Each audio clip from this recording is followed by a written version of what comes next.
I don't know if there's any consolation prize to you, but if you didn't have your 25 points taken away a few weeks ago, you would be third in points right now. Well, we did, so that doesn't matter, Jared. Well, it's just a cool little stat. All right. The following is a production of Dirty Mo Media. What's up, guys? Welcome to Actions Detrimental. We're on episode 12, I believe. This is Dover. Excited to have you all listening in. Got a week to talk about. We got some off-track news. We've got some on-track news that we're going to cover from the race. We just had it today.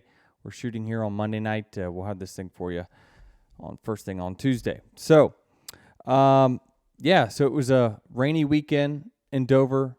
Well, let's go back first to end of last week. Alex Bowman was racing his sprint car and got injured.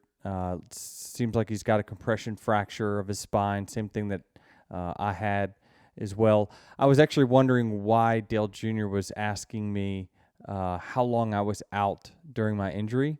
A few hours before, he was just like, "Hey, just wondering, like, how long were you out?"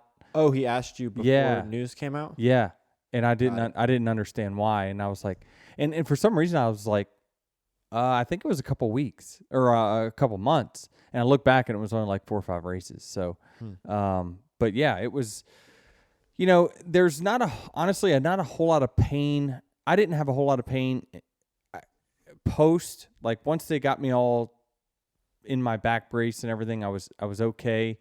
But man, the pain was awful when it actually happened. But it looked like it probably happened when the back of the car, the very last tumble that you saw, and the back wheels are kind of off the car, and it kind of lands flat right there on its bottom.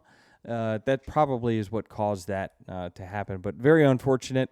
It obviously brought up a lot of debate over these guys doing extracurricular activities. I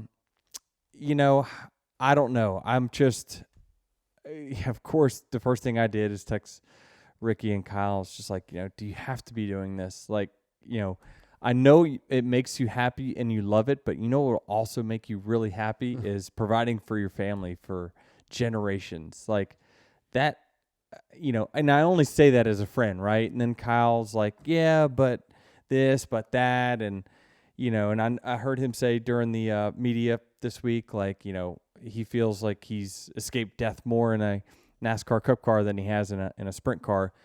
But I tried to explain to him that, like, well, it's an odds thing, right? I mean, the more you do something that is risky, and you've gotten away with it for such a long time, eventually the odds catch up. And Kyle, when I watch him dirt race, he is a very aggressive guy.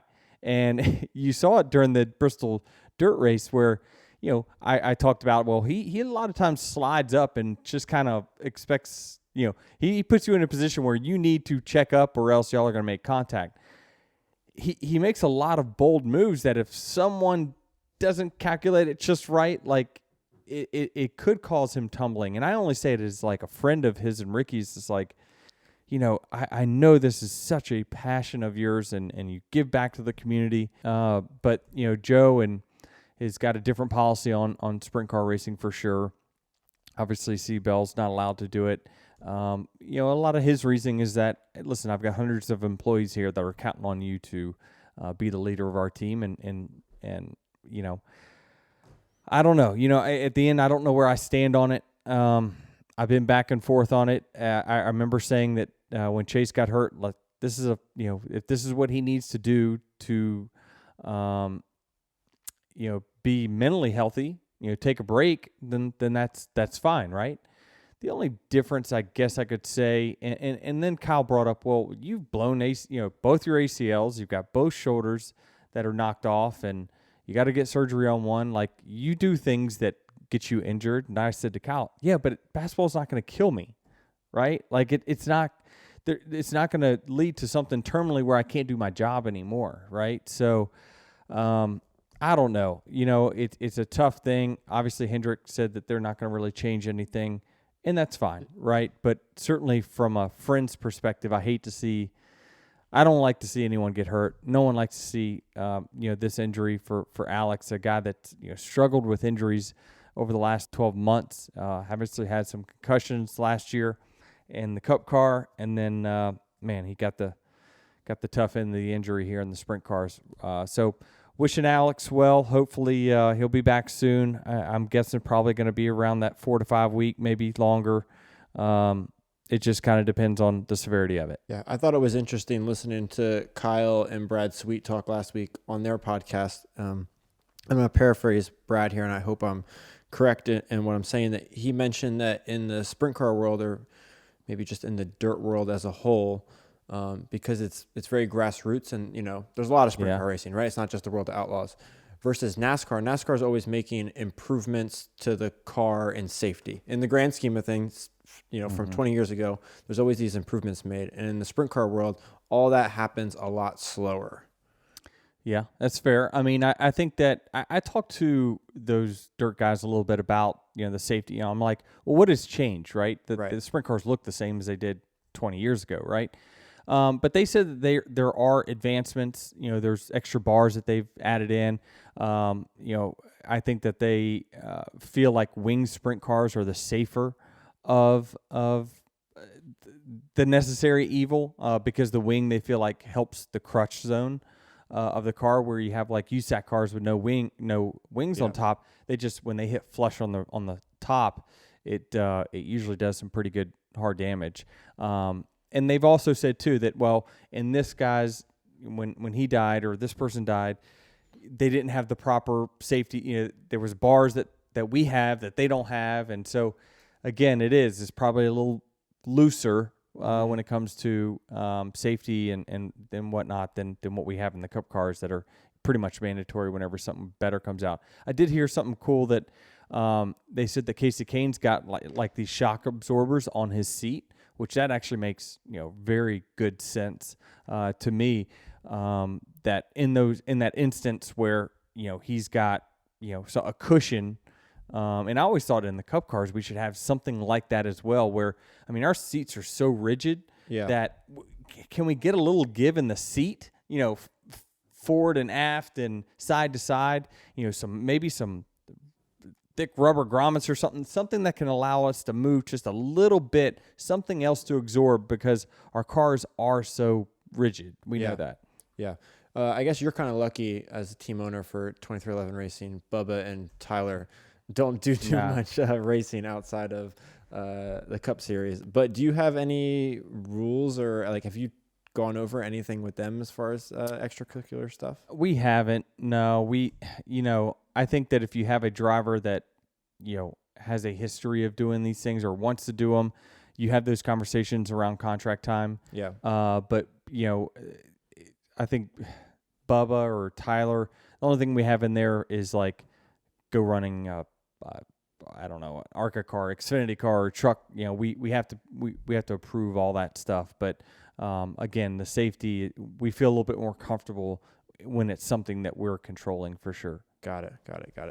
So last week, we came up with an idea about a summer bracket, and that kind of took off on social media, and it got a lot of attention for sure. One of the first texts I got was from Marcus Smith. He's like, "All right, let's talk. This is intriguing to me." And then a couple of NASCAR executives as well saying, "Hey, we like this idea. We're going to circle the wagons here and see." And the first thing I said was, "Good luck, getting everyone there to agree." But it seems like, if I had to predict, they're definitely not doing anything like this year. I would say it's less than a 20% next year. They're talking about, well, if we did something like this, maybe it'd be best for... Oh, less than 20% next year. Yeah, probably. I don't know if it's a money thing or not, but, I mean, again, they could get somebody to sponsor this thing in 2 seconds, and they need to look at it sooner than later for sure. In my opinion, I think it's a very good thing, just simply from the social interaction of people. Hey, we created our own bracket series. We're taking the rules in which you've set out, and we've created our own contest. And so it was cool to see that. how much momentum it got and how excited people were to, think about this head-to-head. It was very similar to the DirecTV bracket that happened probably 10, 12 years ago, but it's a little different than that, which we have an exciting announcement. Oh, by the way, for those who did participate and start their bracket tournament this week, there were 6 upsets of higher seeds beating lower seeds. Suarez out. Kyle Busch out. Who beat these guys? Who did Suarez lose? Why'd you ask me that? I don't know. Gonna have to look it up. I had it. Suarez is out. Kyle Busch is out. Ricky Stenhouse is out. Kyle Larson's out. Joey Logano is out. Chase Briscoe is out. And not an upset by numbers, but this one was a coin toss with Chase Elliott and Ross Chastain. Chase Elliott is out. And most of the brackets that people sent me had Kyle Larson winning. And so, boom, your bracket is busted. But we have good news. Jared, do you want to announce it? Sure. And while I'm announcing it, you can look up the standings before today so I can figure out who beat those guys. Yeah. So over the next 5 weeks, Dirty Mo Media will be hosting a head-to-head single elimination tournament based on finishing position. So pretty much this bracket. We're going to start this weekend coming up. Correct.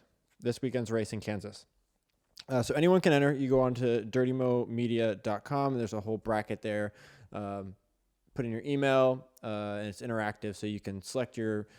I just saw the interface to it. It's really, really cool. Very easy.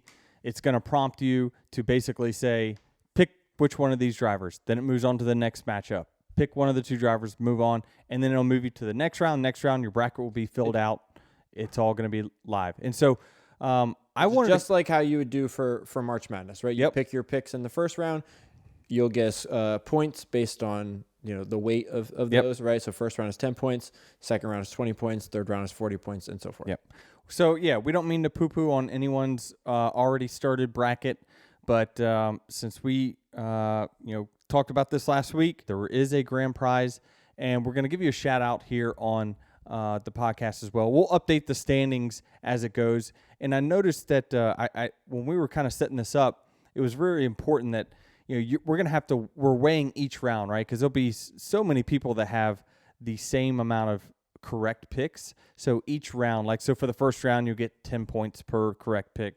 Then it's 20 for the next round, 30 for the next, and so on and so forth. So everyone join in. Let's, I said that I was going to post my bracket, but I knew this was coming, so I didn't do it for this weekend.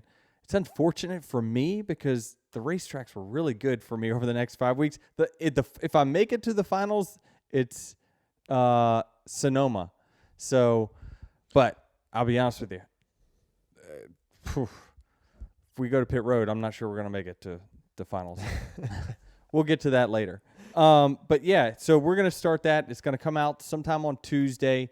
Encourage y'all go to you can check it out on Dirty Mo Media's Instagram, Twitter, all that. Let's join in. Let's play a fun game. This should be cool.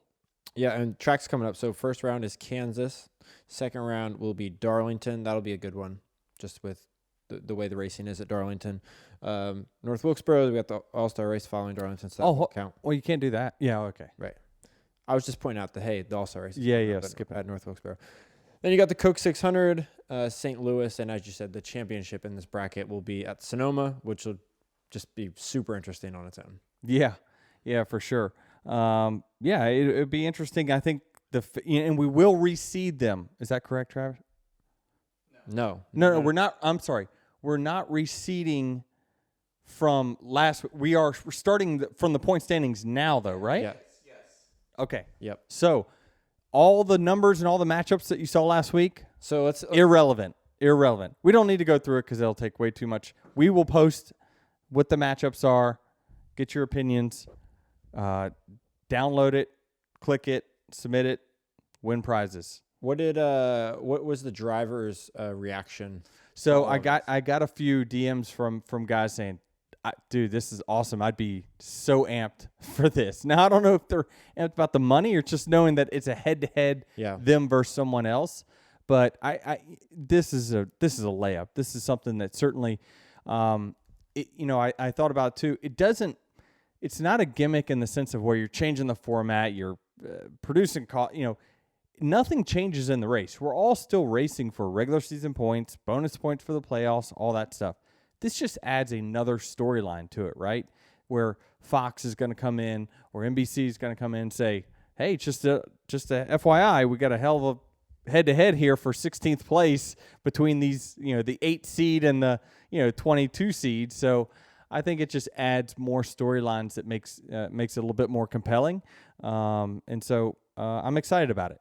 Yeah, it gives you way more to look at and talk about on the broadcast in these 3-hour race windows when you've got, battle for 20th and 21st. That right? matters, right? Yes, that matters. That matters, Yep, right? Yep.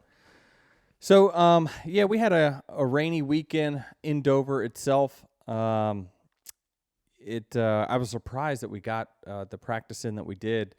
But yeah, it was a long weekend in that sense. The Xfinity race, Brian Truex got his very first win in the Xfinity Series.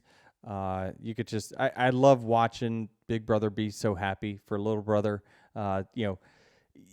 Everyone's happy for Ryan, right? I mean, he's grinded and he's really tried hard to make his place in the sport. He works really hard for Joe Gibbs Racing, doing some simulator work for us. But then on top of that, obviously Martin really pushes for him to get his opportunity here in the Xfinity Series, and then he goes and wins the race, dominated the race, really. And then to see Martin with his phone out, I mean, Mr. Antisocial Network, got his, video out, and, it's just really cool to see that family and sweeping the weekends. Just, I mean, wow, they couldn't have asked for a better weekend. So really happy for the whole Truex family. Yeah, and Ryan, you said a guy that is trying to make his mark. He's also someone who's not running a full-time schedule, right? Yeah. So his opportunities in this 19 car are limited, and you got to make the most of it. Yeah, it puts so much pressure on you as a driver because you know that, and that's why you saw him when he didn't have a great run or he got in a wreck or something in one of the handful of races he's got. He's extra bummed because he's like, well, there isn't a next week, right? I got to wait another month to do this again. So for him to get a win certainly is very cool and good for him. And hopefully it leads to more opportunities for him. You just never know. Obviously, funding is such a big part of rides nowadays, and so you want to see guys make it on merit. And you're seeing, obviously with some rumors going around about Josh Berry, you're seeing guys that are making it the old-fashioned way, still able to do it as long as they perform. So it's good to see. How did you spend your rainy weekend in Dover? Well, we didn't do much. You wake up on Sunday, right? And I feel like you got to wake up as if you're going to race, but you're probably not going to. Right. I slept in a lot, as much as I could. But, you can hear the rain. You know that you're not going anywhere. The first thing I do is I hear the rain. In my room in my bus is as dark as it gets. Like I have it frigid, 66 degrees. There's no window in the back there, right? There is, but I black it out. Okay. So I have the shades all the way down. I'm a cold. I love sleeping in the cold. So if I had it my way, I would sleep between 64, 65 degrees. But unfortunately, I can't always have it that low. So it's pitch black. I hear the rain. First thing I do is grab my phone, look at the radar, and I'm like, well, this is not going to happen. And then luckily NASCAR pulled the plug pretty early to allow some of these team guys to go back home. I talked with you debating, should I go back home? And actually the weather looks pretty good in Charlotte, but I've done this before, and it's just like by the time you load up, go home, you get here, you spend a few hours relaxing, you go to bed, then you got to wake up early in the morning to go back to the racetrack. It's just not worth the travel. So first thing you did was group text a bunch of us, is like, found an escape room. So we went. I wasn't overly impressed with that one. It had too many things to it where, okay, you're the flashlight guy, I'm the power guy who can. Each person had an ability. Everyone, if you had 8 players, every person had an ability, right? And one player was able to kill another player for 5 minutes, and then it gives you an answer. Like, I'm more about the puzzles, right, than I am the tricks. So, Yeah. But we did get our name on the. Yeah, we set the weekly record. Yeah, yeah, it's still something. Yeah, I don't know how many people go through their weekly, but Hamlin in the vest. It should have been Denny when I was driving back Oh, that track. that's right. Denny in the vest. Yeah. That's right. Of all the people who've been consistent in our group, because we've done like 3 or 4 of these, how would you power rank their abilities? So you got me. We can add Larson to the list because he's a handful. We can add Austin to the list. I'll be honest with you. Austin is more useful than I would think. Nothing against Austin, but he's an Austin's guy that is. You always see him in any promo where I'm in a fight or something. Austin's always in the picture. He also works with me and Ty now, so he's in the promo at Martinsville pulling Ty away from Sam Mayer. But Austin, he's more useful than I thought for sure. Certainly, I think that you've got so much experience. I don't think I'm very good at all. Yeah, I don't think I'm very good at all. But there's just few things if you can contribute. There was a few members that were just kind of chilling and not doing much the whole time. That's what happens by default in these things. Yeah, so you got to have somebody willing to take the bull by the horns though, and like, okay, all right, everyone. Stay in order of the steps. Let's not get out of order, because you start getting out of order, you're never going to figure it out. But you get an hour to get out of the escape room. This one was about Nikola Tesla. Yeah. And how do you turn the power back on this room? Blah, blah, blah. It was not very high on my list. No, I agree. Of the handful that we did, I think that one was at the bottom, if not towards the bottom for sure. Yeah. Well, we did actually have a race today. We rained out yesterday. I woke up a nice sunny day here on Monday. I love the Hasbullah Instagram and Twitter post you did. I laugh every time. I wish I could meet him, but yeah, I thought that was funny. And then we go and we have a race. And so what he posted was basically a list of wins on Monday. And I think I had 4 wins on Monday. Do you remember them all? I think a handful of Daytona wins. Yeah, I think a couple of them are Daytona. But no, I don't remember all of them. I think one of them's Martinsville, so that I'm just missing one. So 2 Daytonas of Martinsville and something else. So, and I really liked my chances today, especially after the first couple runs where I clearly had the fastest car. But unfortunately, we just didn't do a good job, executing on pit road, and just lost a lot of spots. We actually had one very good pit stop, though, early in the day. First one. Yeah, the first one was like we went from like 8th to 5th or something like that. And I was like, hey, we do that with how fast my car is. Whew, we got something, but it just went way downhill from there. And each stop was, we bled a little bit, or a lot, I should say. But it was good to see, there was a lot of talk about tire wear. Was it going to be a concern after practice? There was, it's interesting. You see when Eric Jones spun, the dust coming off of the tires. So instead of it laying black marks on the track as he slid across. This is in practice on Saturday. There was no black marks. It was just the rubber turned to dust. And I believe that's a lot of what our tire issues are, with building with the tire that we really, really need to compete and make the racing super good, is that, there's been new laws that have come into effect that has, taken away some of the ingredients, some of the chemicals that Goodyear used to build tires for decades and decades, because of environmental reasons and whatnot. So it really went through a transition probably about 10 years ago, where all of a sudden we would come in after practice, and instead of there being clumps of rubber underneath the hood of the car and it sticking to everything, it was just dust. The tire was powder that was all over the car, and we're just like, what is this dust, right? And so unfortunately, that's what we have now. And so it makes it harder to rubber in tracks. It makes it harder to build a tire that lays rubber, and the tread goes down and also gets rid of heat and energy, but also falls off. Like it's very hard to build the tires that we used to have just because of laws that Goodyear's handcuffed by. So I just think that we were obviously concerned we could only run about 13, 15 laps in practice before everyone's right front or right rear was just shredded. But this is what I was talking about last week. We're talking about Goodyear needs to feel super nervous leaving a tire test. Will this tire make it or not? Because we went 60-some laps on the race on Sunday or Monday today and never had an issue at all. So that just tells you how much rubbering in a racetrack matters to tire wear. And what do you see the win to race?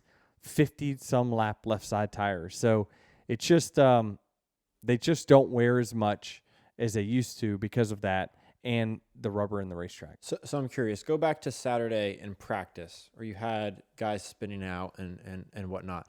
Is that because there's no rubber on the racetrack? No, I think what is the reason for that? So I noticed most of the wrecks were in turns 3 and 4. I think that's probably their right rear shock bottoming out. So basically they go into the corner, and if the speed that they simulated is slower than what it actually is in real life, and they go out there, and since the track is green, it's faster. They drive in the corner deeper. Their car has more travel, which means it gets down closer to the concrete. Well, the shock bottoms out, and so the right rear load or the right rear spring goes to an infinite number that is so high that it just spins the car out. It's rock solid. So they lose control, and it looks like the guys that spun out, some of them, you saw their car bounce and then they spun out. So it's just kind of a weird thing like that. So it wasn't actually tires at all? No, I don't think it was. It definitely wasn't tires, that's for sure. But yeah, it was. I thought that today's race was good. We had the intermediate package, even though it was a 1 mile track. I didn't notice really a difference in the intermediate to this package, the intermediate package. Which reminded me, I had an idea for these packages that I wanted to talk about this week, but I'm not totally prepared, so we'll talk about it next week. But I'll say this just goes back to show that, like, the spoiler, there's more to than just cutting spoiler off. And so from the intermediate package to the short track package, the spoiler, I don't know, I'm guessing here, but it's probably 3 or 4 inches shorter. Well, I mean, think about the big box of the back of a car, right? From the top of the spoiler to the ground. That is an area in which our cars are not getting much flow if you're behind it. So if you cut off an inch or two of the spoiler, like the actual amount of size that you're cutting down is not that much. So, which makes sense of why we're not really feeling that big of a change in the short track package. Now there's stuff going on underneath that is changing as well. But I thought that the racing was fine. Now again, I had a really fast car, so I was able to pass. Now, if you had a mediocre car, maybe passing was extremely difficult. But it looked like the track was rubbering up and it started to widen out. And this car really actually performs pretty well on tracks that are very wide, where you can escape the car in front of you in the corner. So wherever he goes, you're going to go the opposite direction to get some clear air on your car. Then you use the draft down the straightaway, because these cars have so much drag in them. There is a little bit of a draft effect that you get. So I thought the racing was fine. I didn't see anything that was kind of out of the ordinary from any other Dover race that we've had. Do you think that, and this is something that I was thinking about while watching part of this race, is that because there was no qualifying on Saturday, right, and the metrics set the starting lineup for Sunday, that the good cars were not necessarily at the front. So therefore, you did have more action on track, because Kyle Larson, for example, was a good car. He started mid-pack and was able to drive to the front. You started 13th in front of the mid-pack and were able to drive to the front. Kyle Busch started on the pole. 100%. He might not have been the best car. No, he wasn't. He was terrible in practice. I mean, he was terrible. Both RCR cars were not good. Speaking of not good, both legacy cars were last and second to last. Well, one of them didn't finish the race. So. Yeah. I don't know what's going on at Legacy for sure, but they are not performing nearly like we thought they were. Certainly, they've taken a step back from where they were last year. Noah has just not been. It's been non-existent. Again, you never know what's going on. Why is and even Eric has taken a huge step back in performance from last year to this year. So there's something going on where I think that maybe I don't know. I'm just talking out of my ass here. So I don't really know. All we know is their performance has fallen off a cliff dramatically. So hopefully they get that hemmed up, and we'll see. But I think there probably big changes there coming pretty soon. So back on this qualifying topic, how no qualifying actually led to perhaps a better race.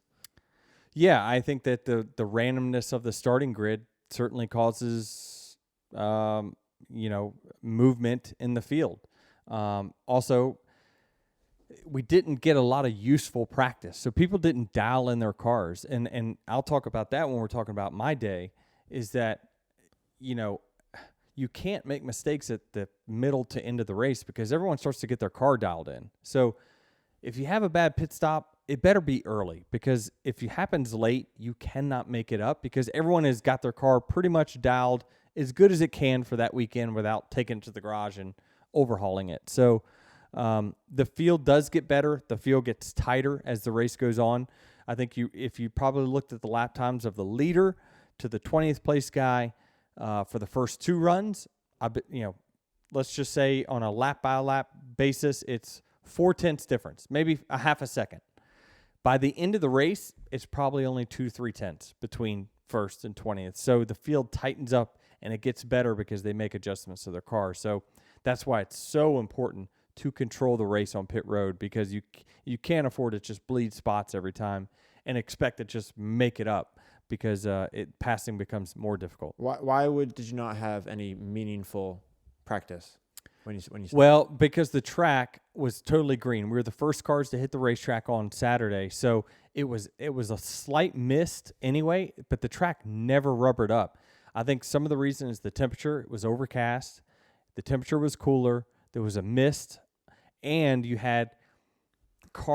didn't have all 36 cars out there at one time heating up the racetrack to then melt the rubber to then put it to the racetrack. So the track was just as clean at the end of practice as it was start of practice. So, and we in the 11 team even knew that was like, we're not learning much here. We ran 13 laps and we just said, all right, well, our right front's starting to show a little cord here, so screw it. We're not going to learn anything.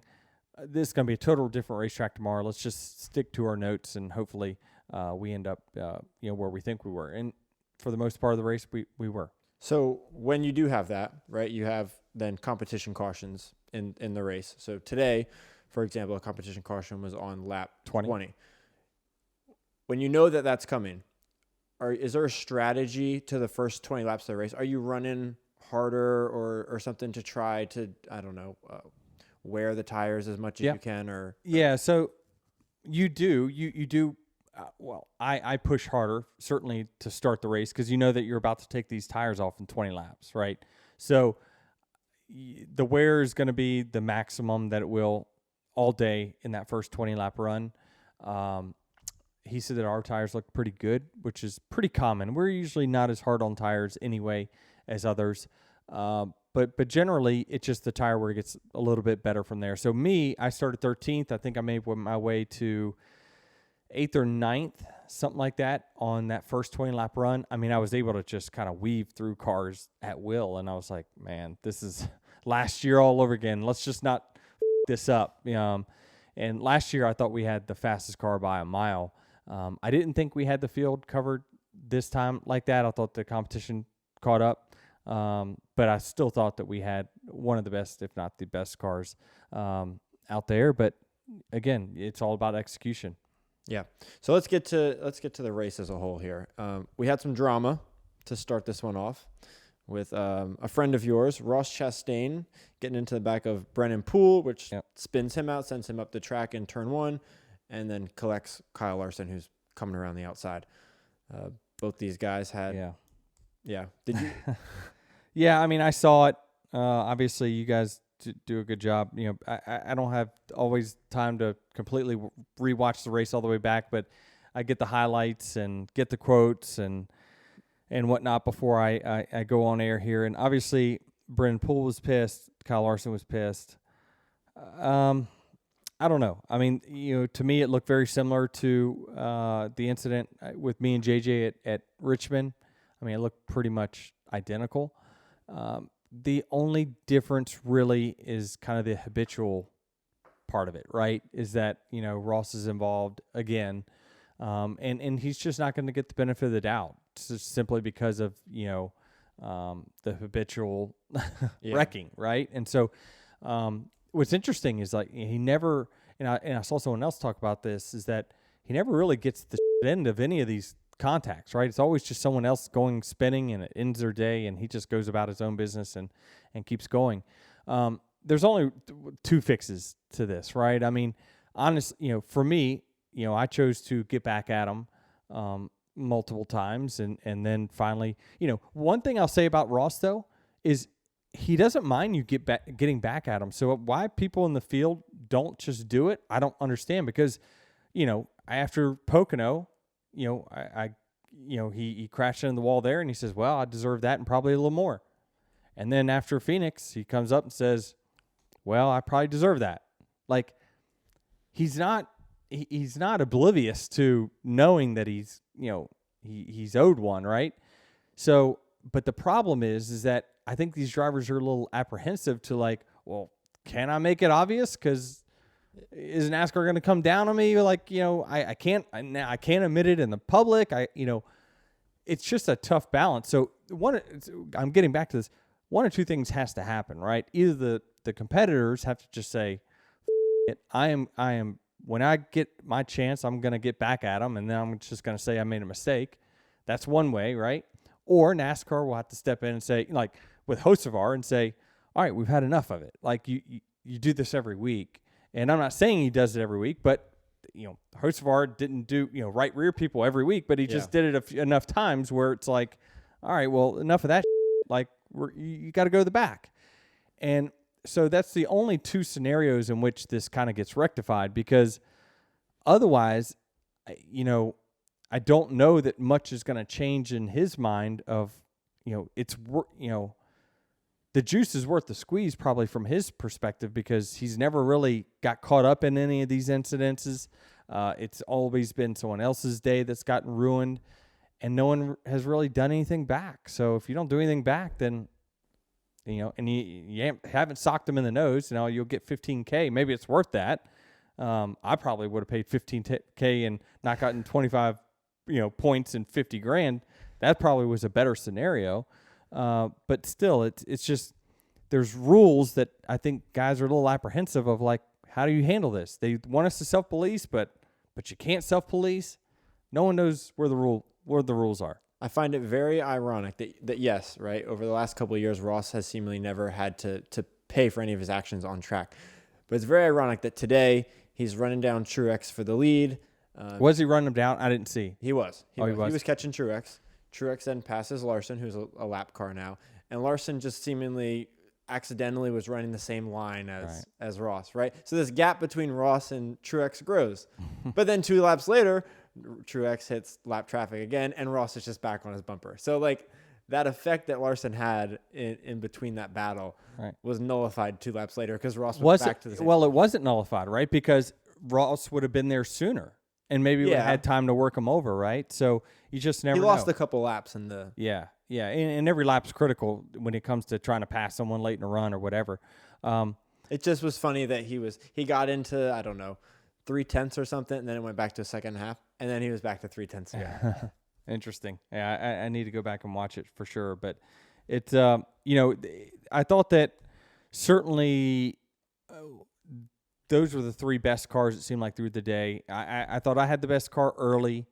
Then the 19 came on strong. Then the 1 made a strategy call on one of the stages to take 2 tires. He held his track position much better than, like, well, I think Kyle Busch stayed out, and he ended up getting lapped in 30 laps.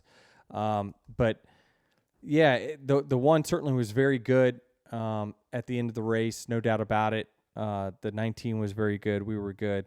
But yeah, it was just it was going to shape up to be a pretty interesting race but between them. But yeah, it's, I think that, to put a button on the Ross thing, I think that, unfortunately sometimes for him, because of the history, you're not going to get the benefit of the doubt. Like when it comes to like the Dega stuff, right? I thought for sure, well, my feeling about Dega was that, the 42 moved up the racetrack and Ross filled a hole and then the hole closed, right? I didn't see that really necessarily on Ross. But you're always going to have the spotlight on you. But it seems like, it's something that his team embraces and they like it. I don't know if they like it if it gets returned back to them. But the drivers just have to do something or else it will continue, because you can't just keep taking it. And from what I've seen, he's been very fair when you do give it back to him. So I just think that, I don't think NASCAR is ever going to step in. I don't know that they necessarily think it's a bad thing from their perspective. It gives them a storyline, a rivalry. So it's up to the drivers. You came over the radio, I believe it was the end of stage 1 when you were still good in the race, and said something to the effect of thanking your crew chief for whatever he found here at Dover, because for the majority of your career, you've hated this place, right? What has Chris found that's made you like this track? I don't know what it is, but certainly it started from the very first time I started working with Chris Gabehart and the team, him and Sam, the lead engineer, and Ryan, second engineer. They just really have come up with a setup that even through generation 6 to now the next gen, they found something that I like at that racetrack. They found a balance that is home. It's our blankie that we always go back to. Like whenever in doubt, we're going back to this type balance because I like it. And so, whatever it is, it's just really turned the corner. I spent 13, 14 years at that racetrack just scratching my head, not understanding. That's what I'm wondering. How can you spend 15 years studying a track and not find it? I did, a little bit of self-reflection as well. I started working on my craft at that racetrack as well. I started approaching the racetrack a little differently. So what that meant was that I looked at film, I studied some of the best drivers at the racetrack, and I said, well, okay, if I have to drive it this way, I'm going to need something different out of my car. So team, work on making my car better here because I have to drive it differently and work around that. And so we just started working on getting the simulator and fine-tuning it. And so I did. It's one of, I don't know if I'm going to say it's one of my favorite tracks, but it's one that I really get excited to. And unfortunately, we only go there once a year now. But yeah, it's. I appreciate how tough it is. It is definitely a physically tough track. I am worn the out right now. My back is killing me. But I do. It's a very technical track that I think that, some of the best drivers really show up at, which is why you see Jimmy Johnson win there 10, 12 times, whatever he did. Do your teammates take some of this too? Does it help your teammates at this track? Well, my teammates were some of the flagship guys that I looked at and studied was Martin Truex and Kyle Busch. And I just tried to figure, since I knew what equipment they were in, I used that as my tools. Well, it's very hard to compare cars that, well, it's a little easier now in next gen era, but back in Gen 6 era, it was so hard to compare myself with a Hendrick car or a Roush car, whatever it might be, because who knows how their car is built. They got a whole different chassis. Some things are not possible because of physics and how my car works versus theirs. But now in next gen era where everyone has the same parts and pieces, it's just about setup really, and simulation and driver. I feel like you can compare other organizations a little bit easier. So late in this race, we have a caution, brings everyone to pit road. Martin Truex, who is leading the race, decides to take 2 tires. Chastain takes 4 tires. And then after the race, in his post-race comments, Martin's crew chief had mentioned that they took 2 tires because they knew that taking 2 was going to keep them in the lead and controlling the restart. Yeah, they didn't have a whole lot of faith that if they went 4 tires to against Ross's 4 tires on pit road, they were going to lose the lead, is what they And listen, by the numbers, that's probably true. Ross has got one of the best pit crews on pit road. He has for the last couple of years. It's, one of the things that really didn't get said enough is that William Byron's team, that's why they're up front so much. They hold serve like 90% of the time. That they come in first or second, they're coming out there. And if they're fifth or sixth, they're coming out on the front row. Like, track position is so important in our game that they are just riding the coattails a lot of times of that pit crew, and that just keeps putting them up front more and more and more. Where on the flip side of it, right, I have the opposite problem where pit stop comes or yellow flag comes out, and I just hold my head and I'm like, how many are we going to lose?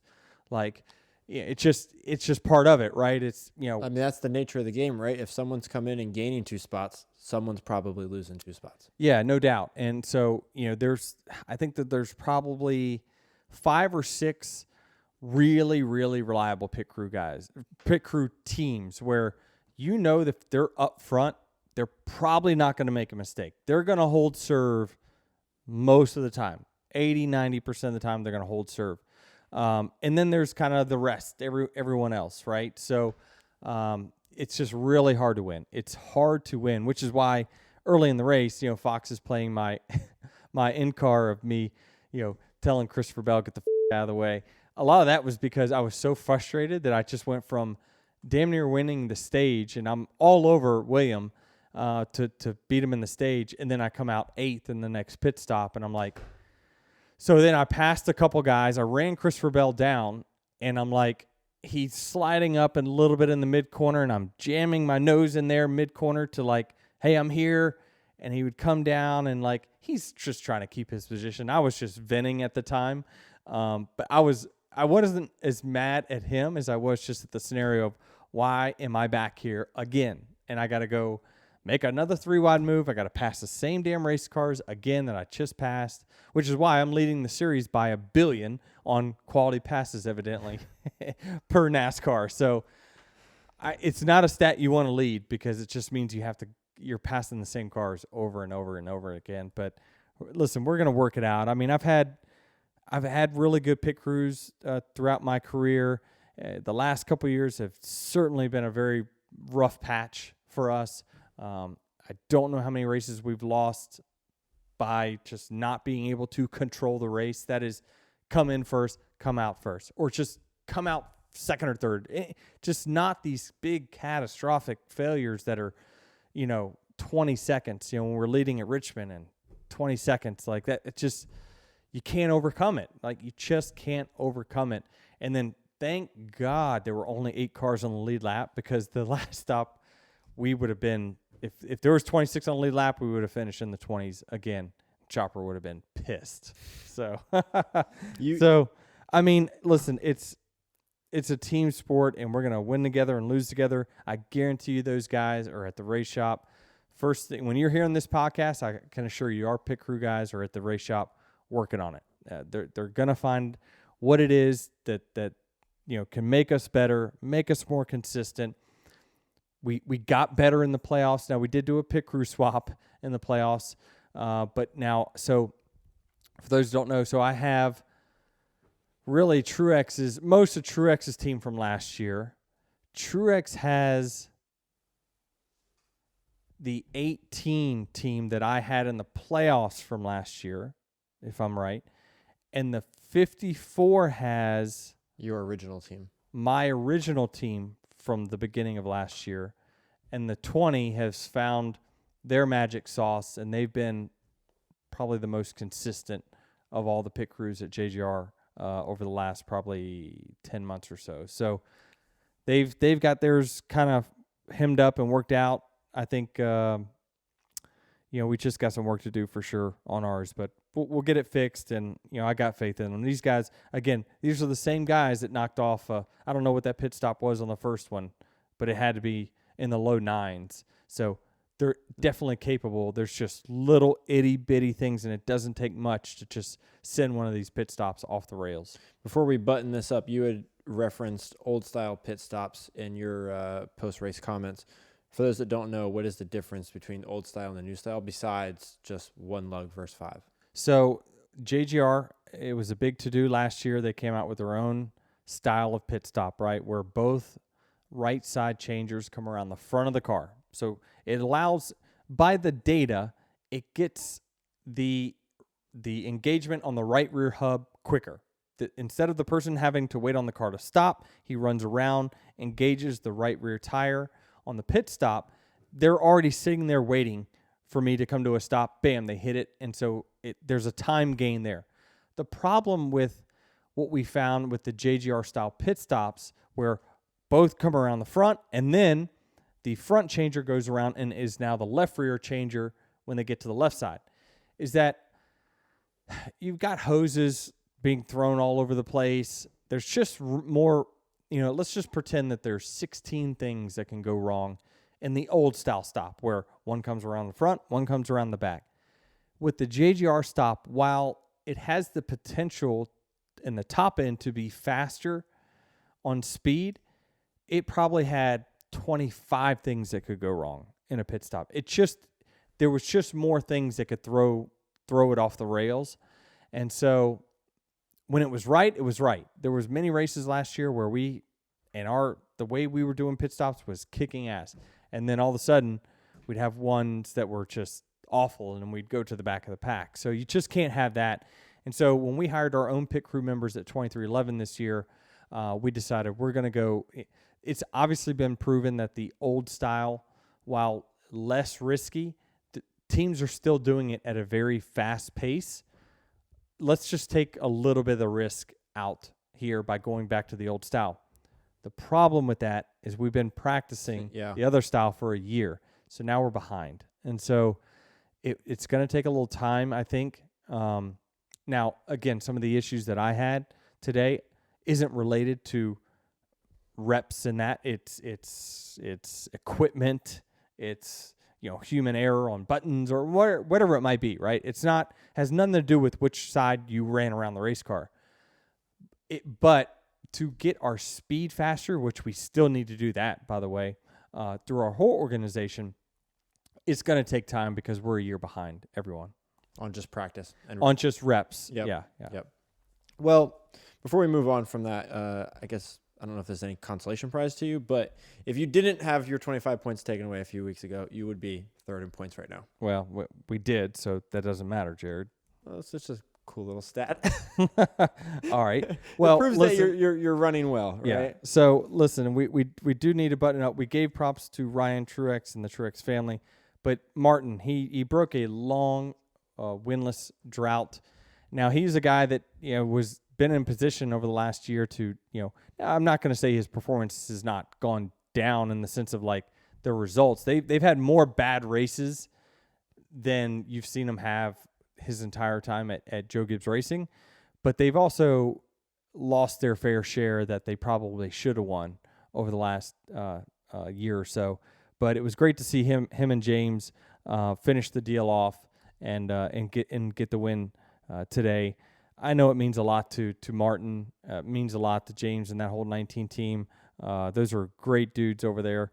I talk to a lot of them anytime we are parked near each other on the starting grid. So really happy for them, and we get to hang a banner at JGR tomorrow before the comp meetings, which is always good. It's just unfortunate it's not the 11 this week, but I guess we can say we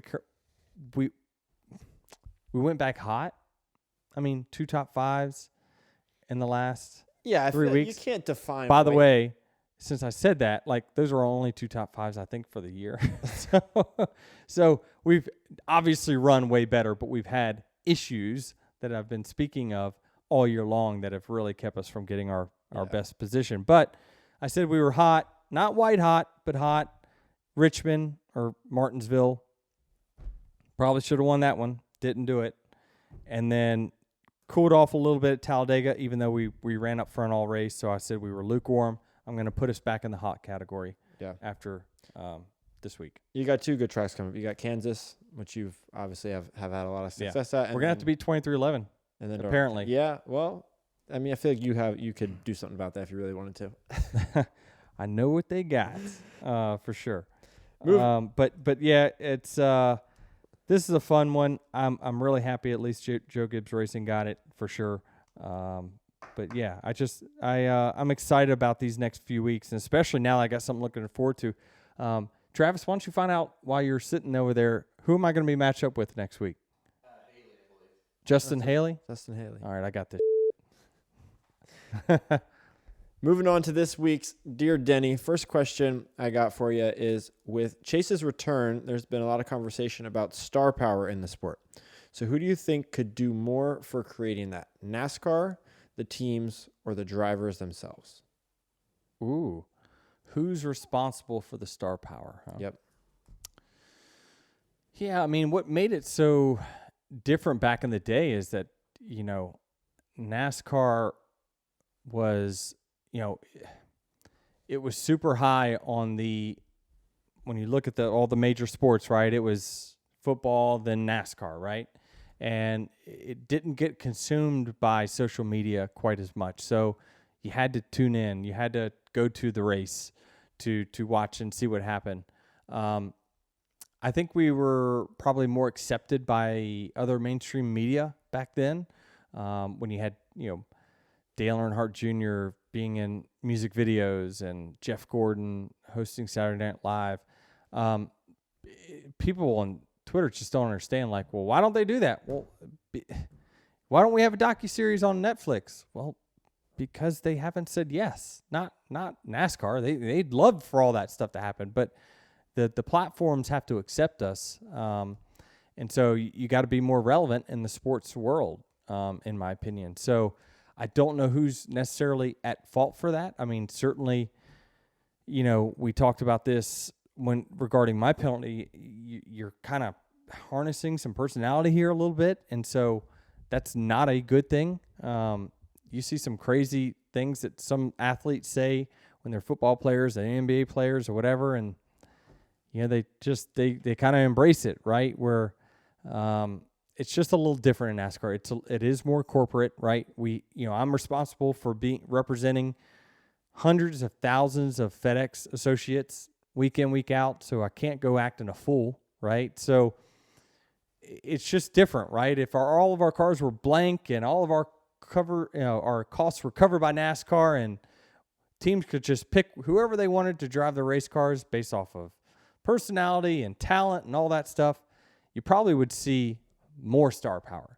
But it's just different now because we have to represent big companies, right? And we have to, they don't like to be on the left side of the road or the right side of the road. They like to ride right in the middle, right? They don't want you to get too far one way or another. So it's just different. And anytime you have to look out and be a representative for a company, you probably aren't going to show your true colors quite as much, which, I mean, as big as FedEx is, that's what I love about them, is they've never held me back from being myself, right? I mean, sometimes they roll their eyes at me. I get the old eye roll from Catherine Flea at FedEx when I say something silly or do something dumb.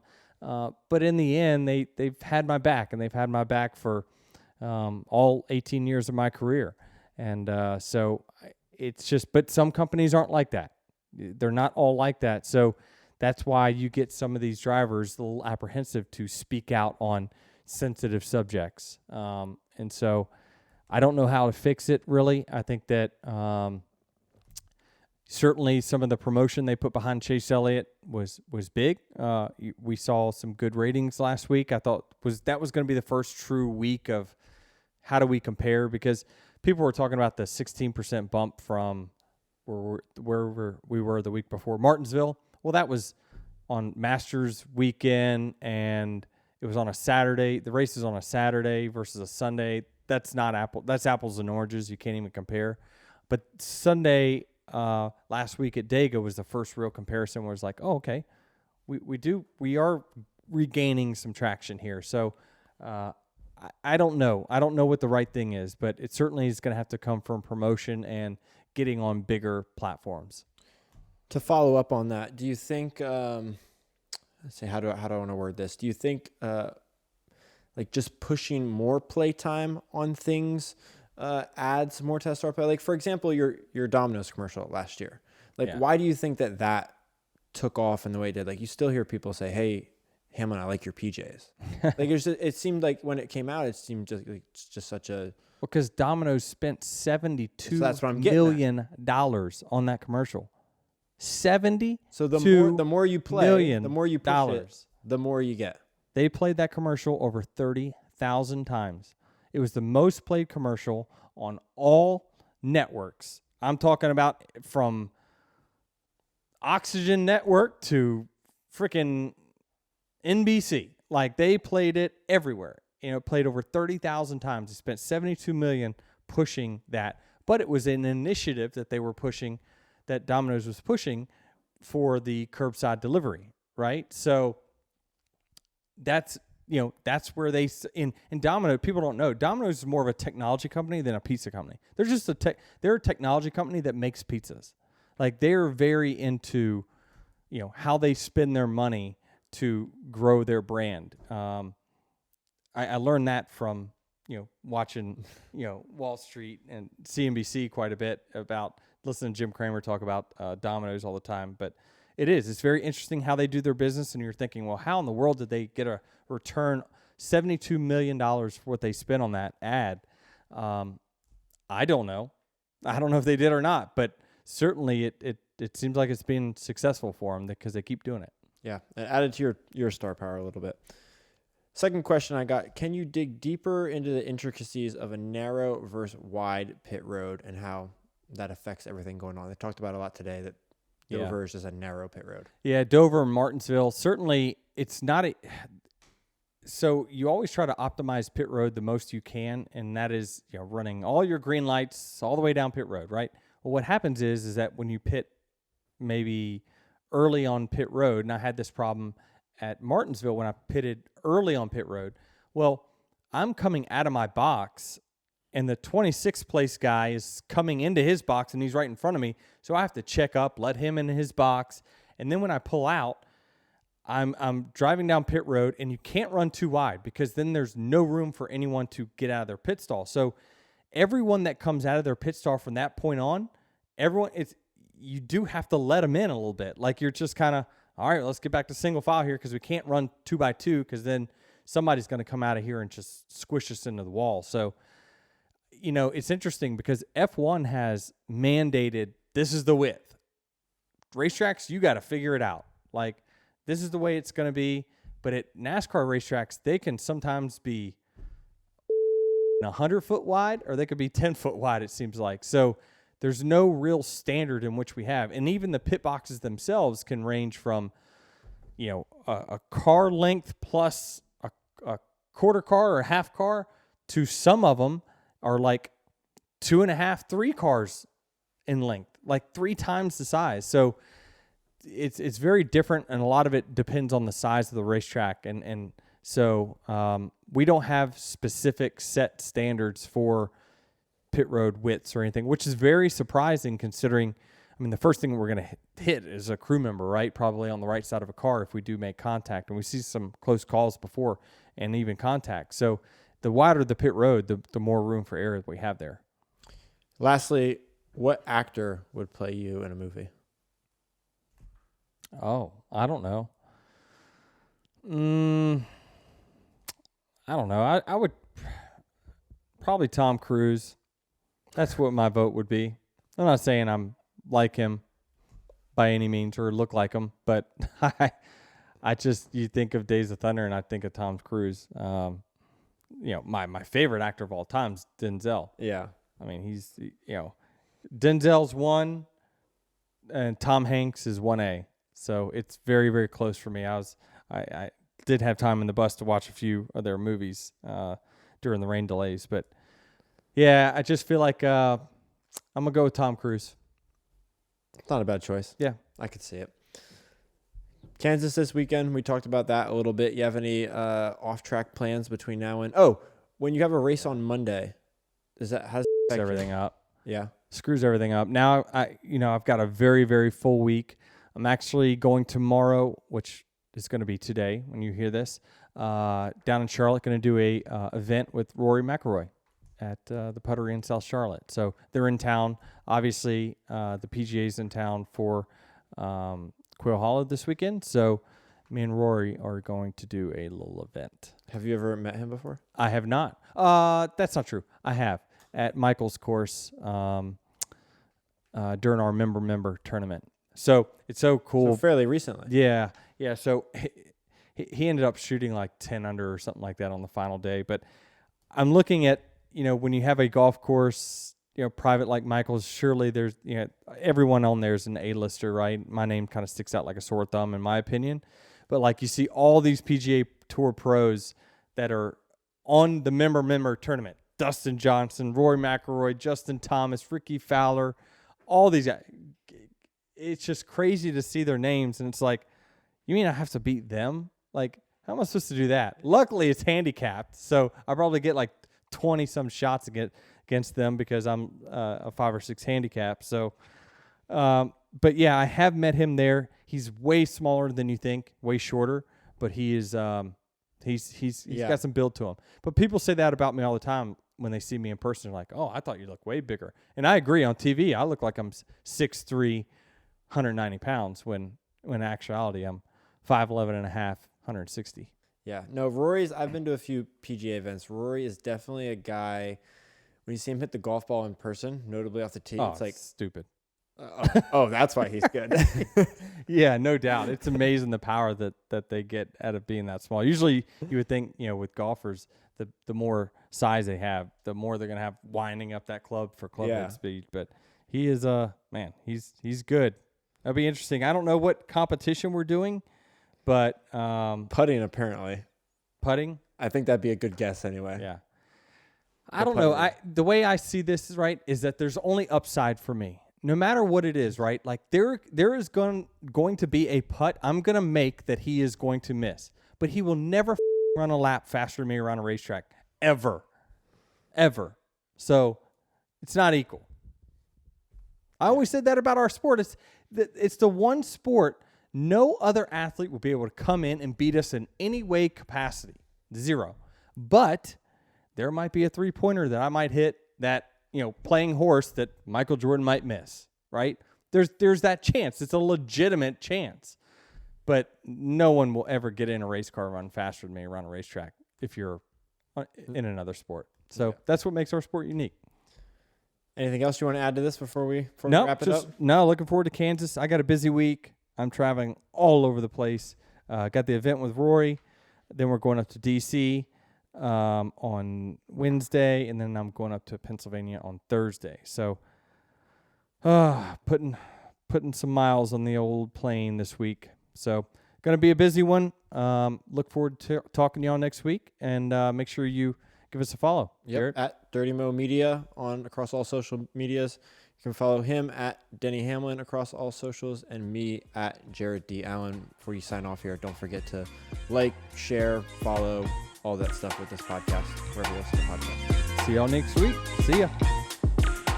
Check out Dirty Mo Media on Twitter, Facebook, TikTok, and Instagram.